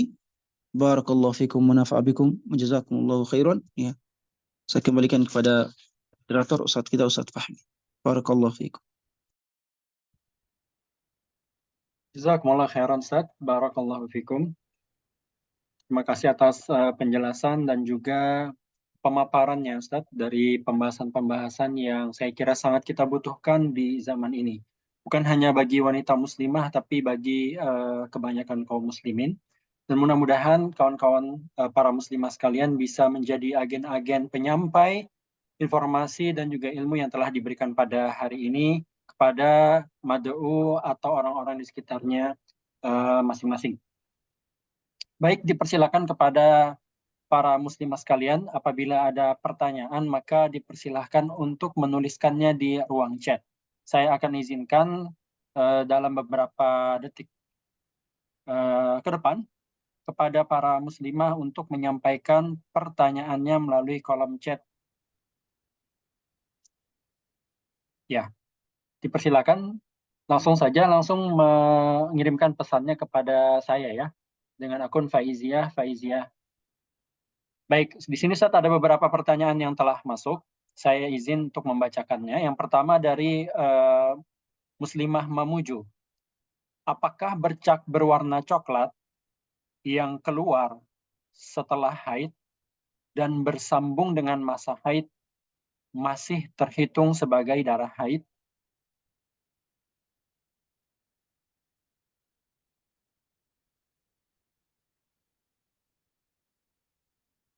Baik, Ustaz, suaranya mohon maaf, Ustaz.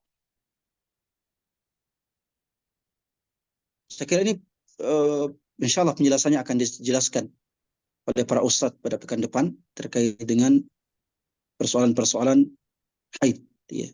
Persoalan-persoalan wanita terkait dengan bulan Ramadan. Secara umum, bahwa cairan yang keluar, selama cairan itu keluar setelah masa haid, maka itu tidak dianggap sebagai haid.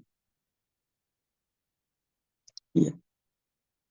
Kalau dia sudah keluar dari masa haid. Tetapi kalau pas di akhir masa haid, maka itu tetap dianggap sebagai haid. Tetapi kalau sudah keluar, sudah bersih sebelumnya dan sudah keluar dari masa haid yang biasanya, ya, maka itu tidak dianggap sebagai darah haid. Saya kira jelas insyaallah. Barakallah.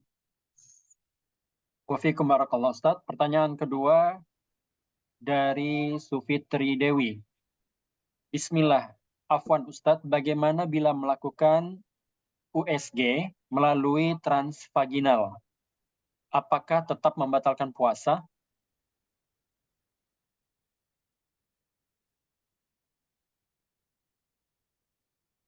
Wallahu a'lam. Yani kalau seandainya tidak, ya, kalau USG tidak memasukkan alat, ya, tidak memasukkan alat ke dalam uh, kubul atau lewat kubul, maka ini tidak membatalkan puasa. Kalau tidak ada alat yang dimasukkan. Ya. Kalau cuma, ya, misalnya cuma, ya, misalnya dari luar, ya, mengoleskan alat tertentu di perut, ya, atau di bawahnya, ya, maka ini tidak membatalkan puasa. Tetapi patokannya adalah pada masuknya alat tertentu, ya, pada kubul atau dari lewat kubul atau dubur. Ya, kalau sampai masuk sebuah alat ke dalamnya, maka ini dianggap membatalkan puasa. Selama tidak ada alat yang dimasukkan, maka ini, ya, tidak dianggap sebagai pembatal puasa. Barakallah. Wafikum barakallah, Ustadz. Pertanyaan dari Milda Susanti. Bagaimana hukum memakai celak saat puasa, Ustadz? Terima kasih. Ya, celak, ya, sama dengan tetes mata, tidak membatalkan puasa sama sekali. Walaupun sebagian ulama mengatakan bahwa ia membatalkan puasa, ya, tetapi bahkan dalam mazhab Syafi'i pun banyak ulama mengatakan bahwa itu tidak membatalkan puasa. Ya. Barakallahu fiik. Baik, Ustadz, yang berikutnya dari Adriani Marwan. Apakah benar kafarah orang yang lalai pada puasa yang lalu, berlalu Ramadan berikutnya, dengan qada serta bayar fidyah? Nah, barakallahu fikum. Tentunya orang yang tidak puasa atau yang tidak selesai qadanya pada tahun ini misalnya, ya, sampai datangnya Ramadan ini dia belum selesai qadanya, maka dia tentunya wajib mengqada puasa. Apakah dia juga harus bayar fidyah? Para ulama berbeda pendapat dalam persoalan ini. Yang lebih hati-hati bagi dirinya adalah tentunya mengqada puasa dan bayar fidyah, lebih hati-hati. Ya, ini sebagai sebuah kehati-hatian, ya. Bayar qada sekaligus bayar fidyah. Tetapi kalau dia tidak mampu, silahkan mengqada saja dan tidak perlu bayar fidyah. Barakallahu. Baik, jazakumullah khairan, Ustaz. Pertanyaan berikutnya dari Mukhlisah. membayar fidyah di bulan Ramadan untuk ibu hamil, apakah dilakukan setiap hari atau bisa di akhir, yakni membayar 30 hari sekaligus? Boleh dua-duanya.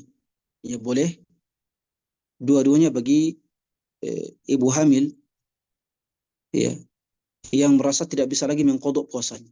Ya. Karena menurut pendapat dia yang insya Allah pertengahan di antara pendapat para ulama, bahwa orang yang wanita yang hamil, ya, wanita yang hamil atau menyusui, kalau dia meninggalkan puasa Ramadan, maka yang wajib baginya adalah hanya mengkodok dan tidak bayar fidyah. Yang wajib baginya adalah mengkodok puasanya dan tidak bayar fidyah. Baik dia tidak puasa karena khawatir kesehatan dirinya ataupun kesehatan anak. Ya, jadi tidak perlu bayar fidyah, cukup untuk mengkodok, cukup untuk mengkodok. Kecuali kalau dia tidak mampu lagi untuk mengkodok puasa tersebut, hamil, ya, atau menyusui kemudian jatuh sakit misalnya, maka dia atau dokter mengatakan bahwa Anda tidak bisa lagi puasa misalnya, maka pada saat itu dia hendaknya membayar fidyah. Hendaknya membayar fidyah. Demikian pula kalau seorang wanita tiap tahun hamil dan tiap tahun menyusui, ini problem, ya. Ya, setiap wanita tiap Ramadan hamil, ya, atau tiap Ramadan menyusui. Maka ini pada saat ini dia hendaknya membayar, kalau tidak mampu lagi untuk menggantinya, maka hendaknya membayar fidyah. Tetapi ia harus berusaha untuk mengkodok puasa yang ia tinggalkan tersebut. Tapi kalau tidak mampu lagi sampai bertumpuk sekian banyak, maka pada saat itu dia diberikan keringanan sebagaimana dalam mazhab Abu Hanifah, hendaknya cukup membayar fidyah saja. Barakallahu fikum. Saya kira jelas insyaallah. Ya, jelas sekali Ustaz. Pertanyaan untuk saat ini sekarang, pertanyaannya kira-kira Ustaz masih ada kesempatan sampai pukul berapa Ustaz? Maaf, silakan. Barakallah. Jazakallah khairan. Pertanyaan berikutnya Ustaz dari Fatimah Hamud.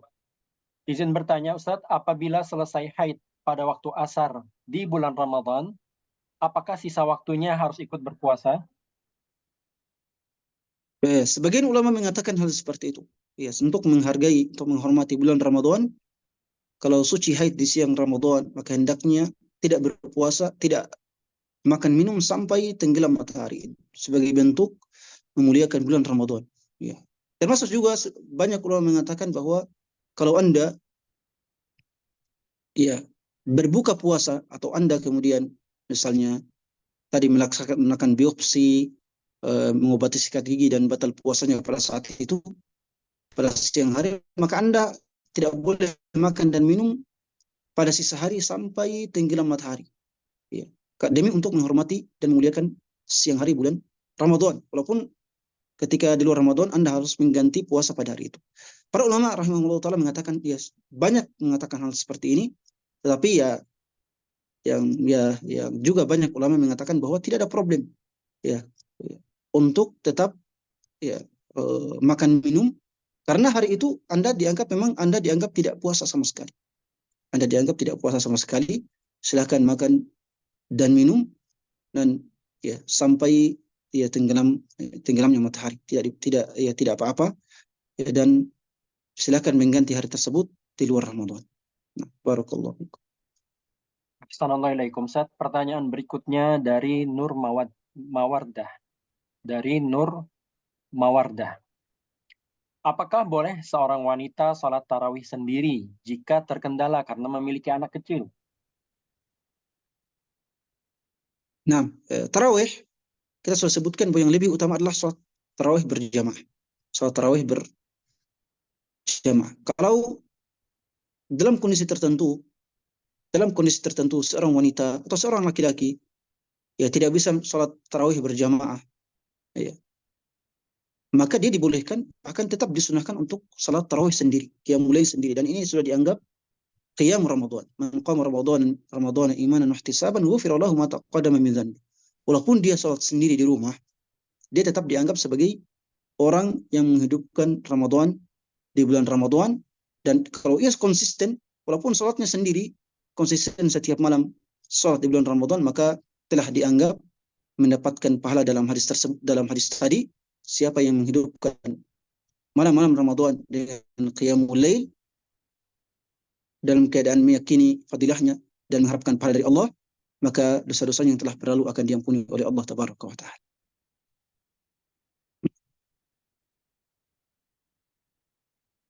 Baik. Assalamualaikum, Ustaz. Terkait alat biopsi, apakah IUD-KB alias KB spiral juga termasuk pembatal puasa? Alat tersebut dipasang sebelum bulan Ramadan, apakah juga membatalkan puasa?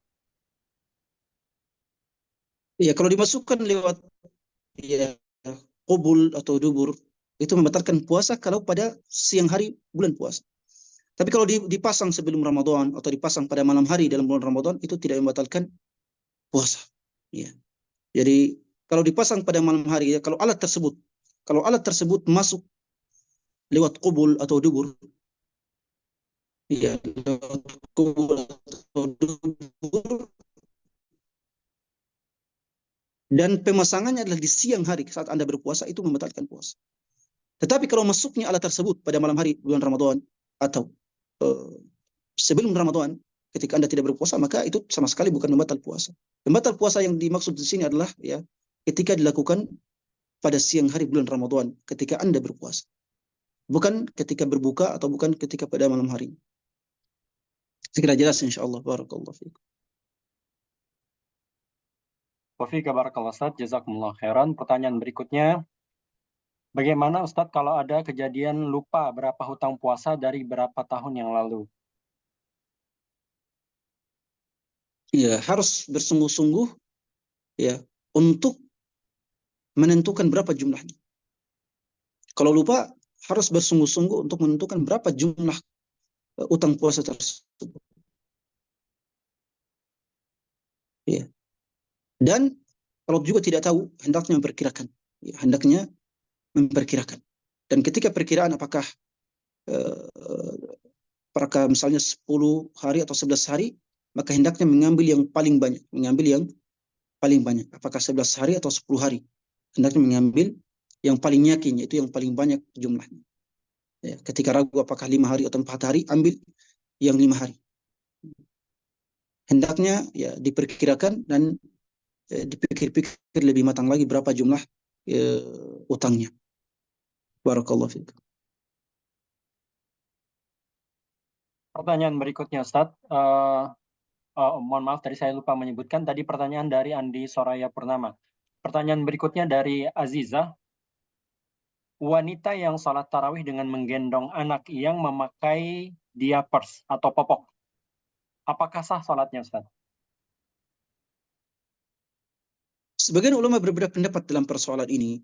Ya, sebagian mengatakan atau banyak ulama mengatakan bahwa menggendong anak yang memakai diapers yang di dalamnya ada najis itu sama dengan salat dalam keadaan membawa najis. Salat dalam keadaan membawa najis. Ya.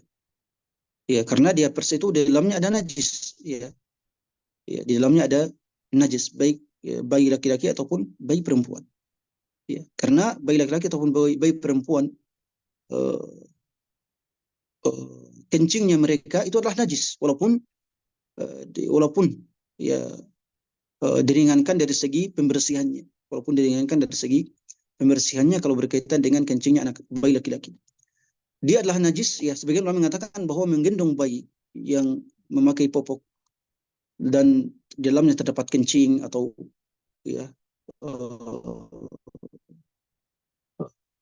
tinja, maka itu membatalkan salat. Karena dalam keadaan salat seperti itu artinya salat dalam keadaan membawa najis. Sebagian ulama yang lain mengatakan bahwa itu dibolehkan. Ya, dibolehkan dalam keadaan dibutuhkan. Ya, karena mereka mengatakan bahwa najis tersebut ya tidak langsung bersentuhan dengan kulit kita, tapi ya terbungkus di bawah popok dan di bawah ya juga di bawah pakaian mereka. Ya, ala kulli hal bahwa silakan berhati-hati untuk tidak membawa bayi ketika sholat dia tidak menggendong bayi ketika sholat kecuali ya dalam keadaan darurat tertentu, kecuali dalam keadaan sangat dibutuhkan. Ya, sebagaimana Rasulullah SAW menggendong cucu beliau ya, Umamah radhiyallahu anha ketika sholat. Tetapi ya kalau dalam keadaan bernajis, maka ya kita katakan tidak perlu ya, kecuali kalau memang sangat dibutuhkan. Barakallahu fiikum. Jazakumullah khairan Ustaz. Pertanyaan berikutnya dari Nada. Apakah penderita sinusitis boleh mencuci hidungnya dengan air infus menggunakan selang melalui lubang hidung saat ia berpuasa? Apakah hal itu membatalkan puasa? Iya, semua yang masuk lewat lubang hidung ya, dan masuk ke tenggorokan dan kerongkongan itu membatalkan puasa. Baik itu selang ataupun cairan. Ya, selama dia masuk ke kerongkongan atau tenggorokan itu membatalkan puasa. Ya, selama kalau dia tidak masuk ke dalam kerongkongan atau tenggorokan maka tidak membatalkan puasa. Itu kaidahnya ya, kaidahnya. Ya, barakallahu fiikum. Assalamualaikum Ustaz. Pertanyaan berikutnya dari Esti Sinta. Afwan Ustaz, apakah kita boleh sholat tarawih di rumah dengan mengikuti imam masjid di depan atau di dekat rumah kita?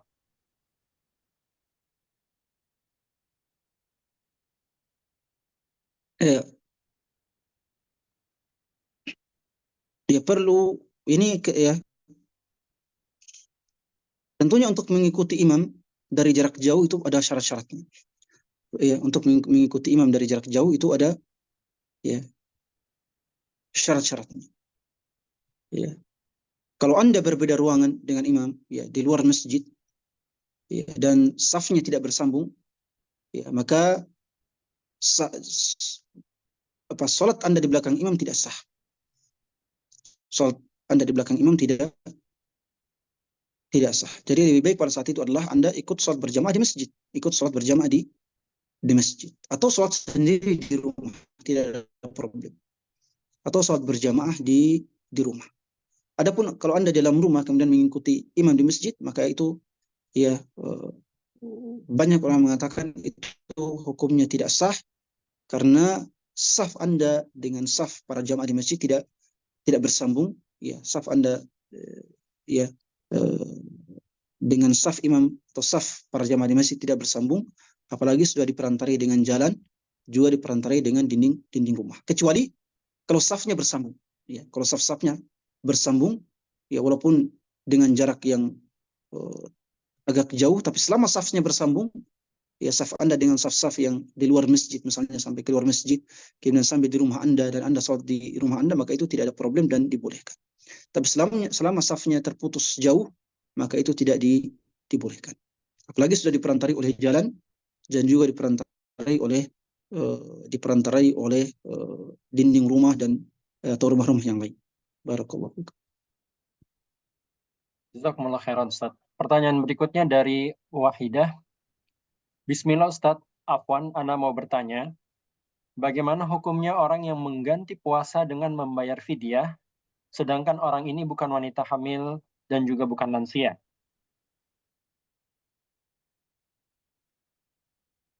Ya, ini ya dia telah melanggar syariat. Ya, dia telah melanggar syariat. Ya. Orang yang masih mampu untuk berpuasa, ya, maka dia wajib untuk mengqadha puasa tersebut. Dia wajib mengqadha puasa tersebut. Fidyah dilakukan, fidyah dibayarkan kalau dia tidak lagi mampu untuk mengqadha puasa. Ya. Jadi ini adalah merupakan pelanggaran syariat. Dia wajib untuk mengqadha puasa Ramadan tersebut dan tidak dibolehkan untuk membayar fidyah. Bayaran fidyah itu dikhususkan pada ya lansia yang tidak bisa lagi puasa, atau pada orang sakit yang memang tidak bisa berpuasa. Ya. Pada orang sakit yang tidak bisa berpuasa, atau pada wanita hamil yang telah kita sebutkan tadi. Ya, barakallahu fiik. Ahsanallahu. Pertanyaan dari Yumna, jamaah umrah dari Indonesia yang sedang haid dan meminum obat penunda haid, tapi masih tersisa ada flek. akan tetapi tidak banyak dan hanya sesekali keluarnya. Apakah tetap dianggap haid atau itu membatalkan puasanya?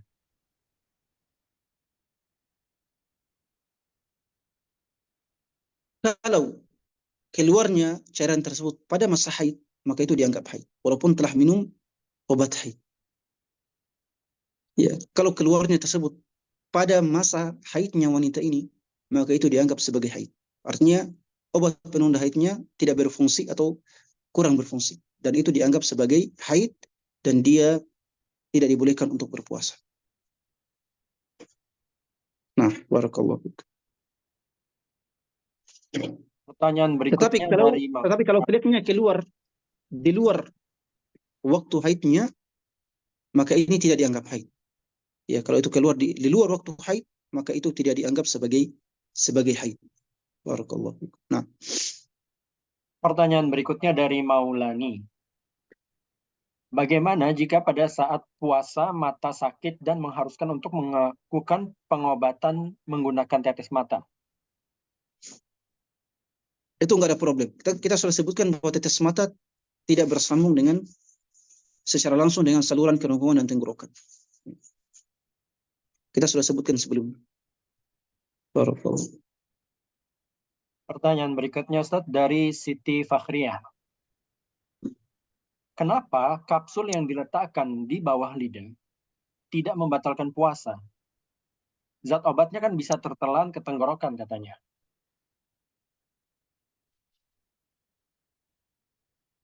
Nah, kalau tertelan secara sengaja, maka itu membatalkan puasa. Kalau tertelan secara sengaja, maka itu membatalkan puasa. Ya. Tapi kapsul tersebut atau obat tersebut sebenarnya masuk ke dalam jantung tidak lewat tenggorokan. Ya. Dia terserap oleh pembuluh darah, ya, atau pori-pori yang ada di lidah atau mulut, kemudian disalurkan oleh darah ke dalam jantung. Ya, jadi dia tidak lewat tenggorokan atau kerongkongan, tidak melalui lubang yang bersambung dengan kerongkongan atau bagian dada atau perut. Tetapi kalau ya sengaja ditelan, obat tersebut sengaja ditelan, maka itu membatalkan puasa. Tapi kalau sudah berusaha, tetapi ya sudah berusaha untuk tidak menelannya, tetapi ya masih ada yang tersisa dan kemudian masuk ke dalam kerongkongan atau tenggorokan dengan tanpa sengaja dan bukan atas kemauan sendiri, maka itu tetap tidak membatalkan puasa. Saya kira jelas, insyaallah. Barakallahu. Wafikum barakallah Ustaz. Pertanyaan berikutnya dari Andi Ulfayanti. Melakukan operasi gigi bungsu apakah termasuk pembatal puasa? Karena kebanyakan dokter gigi tidak melakukan operasi tersebut di bulan Ramadan, Ustaz. Mohon penjelasannya.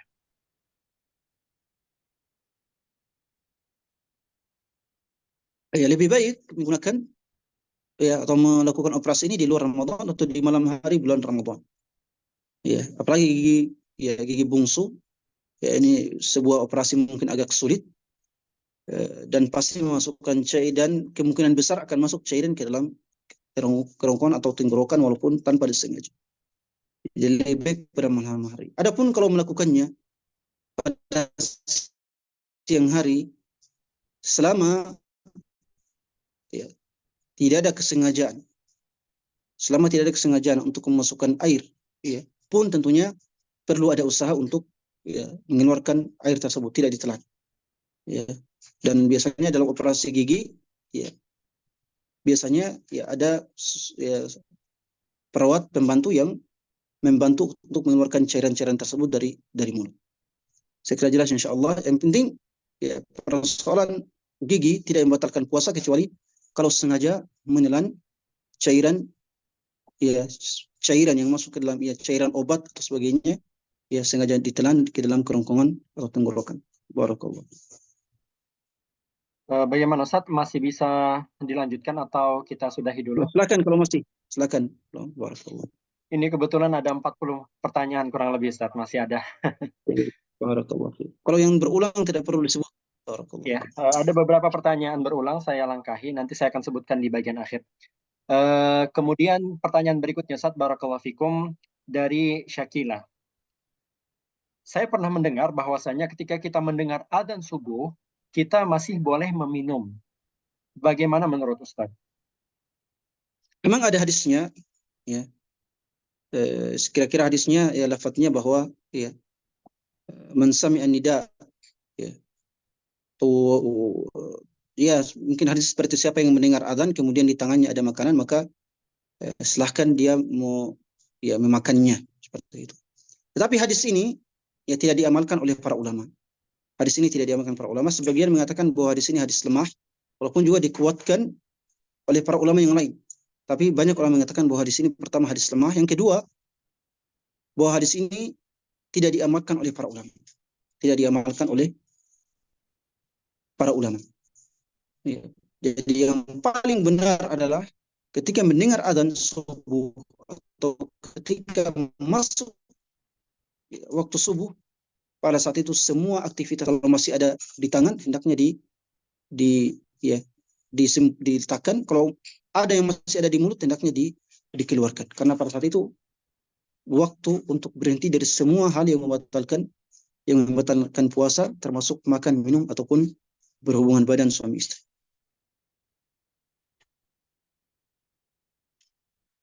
Karena Rasulullah SAW bersabda dalam hadis yang lain, dalam hadis yang paling sahih dalam sahihain, ini kulu washrabu hatta tasma'u ya nida ya Bilal, ya.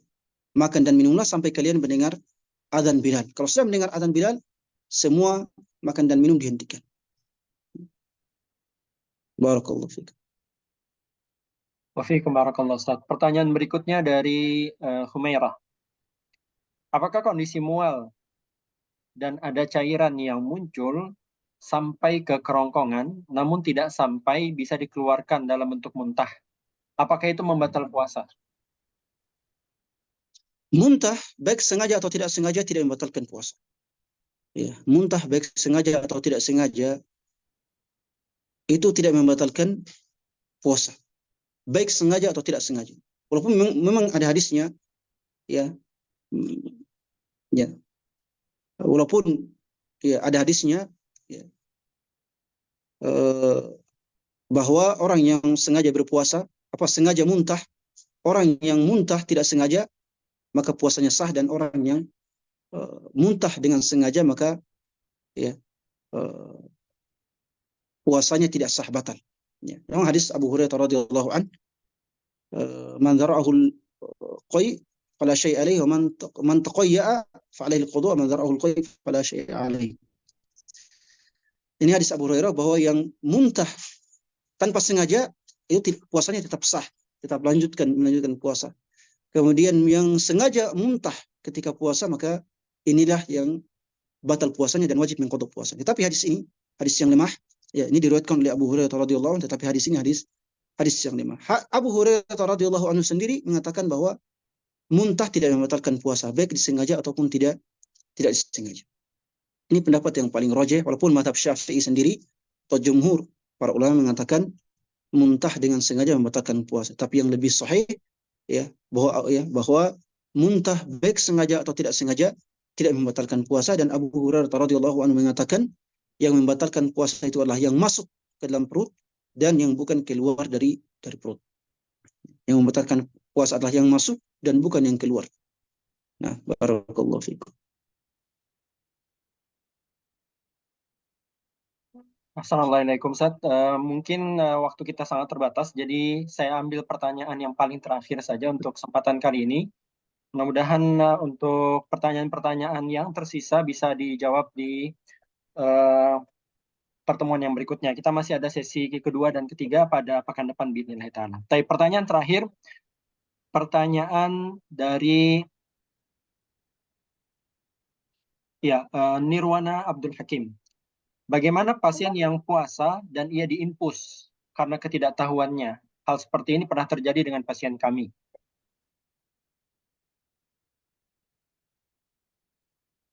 Ya, infus dalam bentuk makanan dan minuman. Infus dalam bentuk makanan dan minuman itu membatalkan puasa. Kalau sudah terjadi, ya kita sudah sebutkan kalau sudah terjadi dan belum tahu maka tidak apa-apa dan tidak perlu mengqadha. Tidak apa-apa dan tidak perlu mengqadha puasanya. Ini infus yang berfungsi sebagai ya penguat badan, ya. sebagai pengganti zat makanan dan minuman. Adapun ya, kalau memberikan infus ya dan kemudian tidak sadar, pasiennya tidak sadar, ya, maka ketidaksadaran seorang pasien ya, ketika melakukan operasi misalnya, ya ketika melakukan operasi, maka ya pasiennya misalnya ya, ya diberikan infus dan kemudian tidak sadar, ya kemudian tidak sadar, maka para ulama mengatakan bahwa kalau tidak sadarnya, ya baik operasi atau tidak, ya baik juga bagi orang yang pingsan, ya orang yang pingsan baik untuk sebab operasi dan atau lainnya, kalau seandainya pingsannya tersebut atau komanya tersebut atau tidak sadarnya tersebut dari subuh, ya, dari malam sampai maghrib, ya maka puasanya batal. Tetapi kalau tidak sadarnya setengah hari, ya dari misalnya dari jam 6 pagi sampai asar, dan kemudian masih sadar sampai maghrib, maka puasanya tetap sah. Kalau seandainya dia berpuasa pada hari itu, puasanya tetap sah.